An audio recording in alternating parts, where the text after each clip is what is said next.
Inilah setan yang gemar mengganggu orang yang sedang sholat. Namanya Khanzab.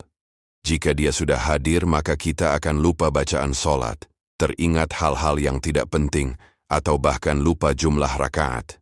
Pernahkah muncul adanya niat untuk menunda sholat? Ternyata niat tersebut muncul dari bisikan setan spesialis yang mengganggu orang sholat. Setan itu adalah Khanzab. Dia menempuh segala cara agar salat seseorang hamba kosong dari nilai atau minimal rendah kualitasnya. Utsman pernah bertanya kepada Rasulullah, "Wahai Rasulullah, setan telah mengganggu salat dan bacaanku." Rasulullah bersabda, "Itulah setan yang disebut dengan Khanzab. Jika engkau merasakan kehadirannya, maka bacalah ta'awudz kepada Allah dan meludah kecillah ke arah kiri 3 kali." Hadits riwayat Ahmad. Setan Khanzab akan menjauhi manusia saat azan berkumandang, dan apabila azan sudah selesai, dia akan kembali menggoda manusia agar menunda waktu sholatnya. Ternyata setan Khanzab mengganggu manusia ketika beribadah kepada Allah Subhanahu wa Ta'ala, sejak awal kegiatan hingga akhirnya. 1. Ketika berwudu, setan sudah mengganggu agar wudu tidak sempurna. Maka pastikan bahwa kita harus berwudu dengan benar-benar sempurna. 2.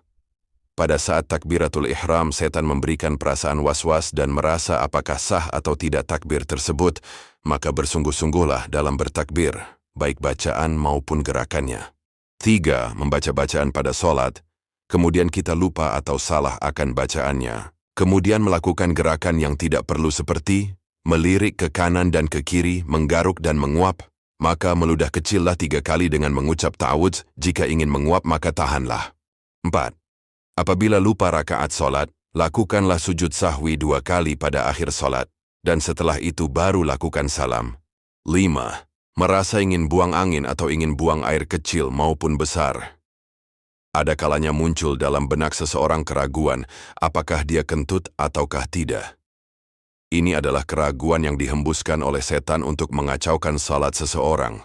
Untuk menangkal godaan tersebut, Rasulullah memberikan solusi sebagai berikut. Jika salah seorang di antara kalian mendapatkan demikian itu, maka janganlah membatalkan salatnya hingga mendengar suaranya dan mencium baunya tanpa ragu. Hadis riwayat Ahmad. 6. Terburu-buru dalam melakukan salat, sehingga tidak tumakninah dan khusyuk.